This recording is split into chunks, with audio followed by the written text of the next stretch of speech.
In 1909, a painter in rural Indiana locked himself in his studio for 3 days straight. No food, no water. Just him, his canvas, and something he claimed was whispering instructions through the walls. When they finally broke down the door, they found him dead on the floor, his hands still wet with paint. The canvas he'd been working on was facing the wall, and when they turned it around, every person in that room took 3 steps back, because what they saw wasn't just a painting. It was a window into something that should have stayed buried. The artist's name was Samuel Hargrave, and before that final painting, he was nobody special. Just another struggling painter in a town called Moorfield, population 847. He sold portraits to families who wanted something fancier than photographs. Wedding scenes, children with their dogs, the usual stuff that paid the bills but never made you famous. Samuel lived in a 2-room apartment above the general store on Main Street. The smaller room was his studio. 1 window, 1 easel, shelves packed with paint tubes and brushes he'd been using for 10 years. His landlord, a man named Chester Briggs, said Samuel was the quietest tenant he ever had. Paid rent on time, never caused problems. The kind of person you'd forget was even there. Everything changed in October 1909. Samuel told the owner of the general store that he'd inherited something from a distant relative in Europe. A crate arrived at the train station on a Tuesday morning. Samuel hired 2 men to carry it up to his studio. The crate was huge, almost 6 feet tall, wrapped in canvas and sealed with wax. The men who carried it said it felt heavier than furniture, like the weight kept shifting inside. When they asked what was in it, Samuel just smiled and said it was art supplies, expensive ones from France. That was the last normal conversation anyone had with him. The next day, people started noticing changes. The woman who sold bread downstairs said she could hear Samuel pacing in his studio at 2 in the morning, back and forth, for hours. When she knocked on his door to ask if everything was all right, he didn't answer. But the pacing stopped, and then she heard him laugh. Not a normal laugh, the kind that sounds like someone just heard the worst joke in the world and couldn't stop finding it funny. 3 days later, Samuel came down to buy supplies. But he looked different. His eyes had dark circles under them. His hands were shaking. The store owner asked if he was feeling sick, and Samuel said no. He said he'd never felt more awake in his entire life. He bought 10 tubes of red paint, 5 of black, and 3 of white. Nothing else. When the owner mentioned that was a strange combination, Samuel leaned in close and whispered something that made the owner go pale. He said the colors were talking to him now, and they had very specific instructions.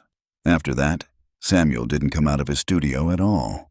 For 3 full days, people heard sounds coming from that room, scraping, footsteps, and something else. A low humming noise that seemed to vibrate through the walls. Chester Briggs, the landlord, went up to check on him twice. Both times, he knocked on the door and called Samuel's name. The first time, Samuel shouted back that he was fine and needed to be left alone. The second time, Samuel didn't respond at all. But Chester could hear breathing on the other side of the door. Heavy breathing, like someone had just finished running a mile. Chester left him alone after that. He told himself artists were strange people who needed their space. But on the morning of the 4th day, the smell started. It came from under the door, something sharp and metallic. Chester recognized it immediately. He'd grown up on a farm. He knew what death smelled like. He got the sheriff, a man named Douglas Kemp, and together they broke down the door. The studio was freezing cold. Windows closed, curtains drawn. The only light came from candles that had burned down to stumps. And in the center of the room, Samuel Hargrave was lying on his back, eyes open, staring at the ceiling. His hands were covered in paint, red, black, and white. The same colors he'd bought 3 days earlier, but the paint was still wet, like he'd been working with it minutes before. The sheriff checked for a pulse. Nothing. Samuel had been dead for at least 12 hours, maybe longer. But here's the part that didn't make sense. The painting he'd been working on was turned toward the wall. The easel was positioned so that nobody could see the canvas from the doorway. Chester said it felt intentional, like Samuel had made sure that whatever he painted would be hidden until someone moved it. Sheriff Kemp walked over to the easel and turned it around. Both men stepped back immediately. The painting showed a room, but not just any room. It was the exact studio they were standing in. Same window, same shelves, same layout. Except in the painting, there were things in the room that weren't there in real life. Shadows that didn't match the light source. A figure standing in the corner, its face too dark to see clearly. And in the center of the painted floor, a man was lying on his back with his eyes open. It was Samuel, painted in perfect detail, dead, exactly as they'd found him. Chester said something that day that stuck with everyone who heard it. He said the painting wasn't showing what happened, it was showing what was always going to happen. The sheriff wanted to remove the painting immediately. He didn't like looking at it, said it made his skin crawl. But before they could take it down, Chester noticed something else. In the painted version of the studio, there was a detail that didn't exist in the real room. On one of the shelves in the painting, there was a book. A thick book with a dark cover. Chester walked over to the real shelf and started pulling things aside. Behind a stack of old canvases, he found it. The book was bound in leather that felt wrong to touch, too smooth, too cold. The pages inside were handwritten in a language neither of them recognized, but there were sketches, dozens of sketches, symbols, diagrams, and portraits of people with expressions that looked like they were screaming without opening their mouths. On the inside cover, someone had written a single sentence in English. "To see is to become." Sheriff Kemp closed the book and told Chester they needed to burn everything in that room. The painting, the book, all of it. Chester agreed. They wrapped the painting in canvas and carried it downstairs. The plan was to take it outside and set it on fire in a metal drum behind the building. But when they got outside, they ran into a problem. A man was standing in the alley. He was dressed in a fine suit, expensive shoes, hair slicked back.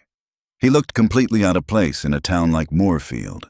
He introduced himself as Mr. Cornelius Thane, an art collector from Chicago. He said he'd heard about Samuel Hargrave's final work and wanted to purchase it. The sheriff told him it wasn't for sale, told him to leave. But Thane didn't move. He offered them $500, cash, right there, in 1909. That was more money than most people saw in 2 years. Chester looked at the sheriff. The sheriff looked at the wrapped canvas in his hands. Thane smiled and said he'd make it $1,000. Chester took the money. Years later, Chester would say that was the worst decision of his life. But at the time, $1,000 felt like a solution to every problem he had. He took the cash. The sheriff took his cut. And Thane walked away with the painting wrapped in canvas, loaded into a carriage, and gone before anyone could change their minds. That should have been the end of it. But 3 weeks later, Sheriff Kemp got a letter from Chicago. It was from the police department. They wanted to know if he had any information about a man named Cornelius Thane. Apparently, Thane had been found dead in his home. No signs of violence. No signs of struggle. He was sitting in a chair in his study, staring at a painting on the wall. His eyes were open. His hands were folded in his lap. And according to the coroner, he'd been dead for at least 5 days. The painting he'd been staring at was Samuel Hargrave's final work. The Chicago police removed the painting and stored it in evidence. But within a week, 3 officers assigned to the case stopped showing up to work.